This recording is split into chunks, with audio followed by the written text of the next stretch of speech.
Hello friends, good morning everybody, welcome back to my channel. আশা করি সবাই ভালো আছো। আজকে আমরা আবারও দারুণ ইন্টারেস্টিং একটি ভিডিও নিয়ে হাজির হয়েছি।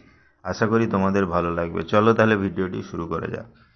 আজকে আমরা জানব ভারত উপমহাদেশের দেশসমূহের স্বাধীনতা, অর্থাৎ ভারতের উপমহাদেশগুলো কবে কবে স্বাধীনতা লাভ করেছে।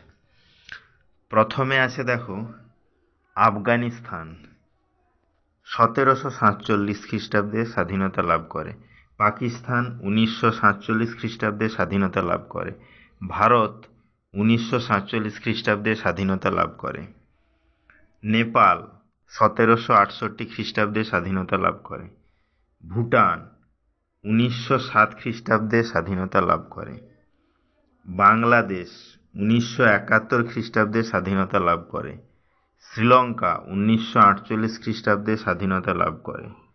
মালদ্বীপ 1968 খ্রিস্টাব্দে স্বাধীনতা লাভ করে। তাহলে ভিডিওটি এখানেই শেষ হলো। নেক্সটে আমরা এরকম আরও ইন্টারেস্টিং ভিডিও নিয়ে হাজির হব। ততক্ষণ সবাই ভালো থেকো, সুস্থ থেকো। Thank you.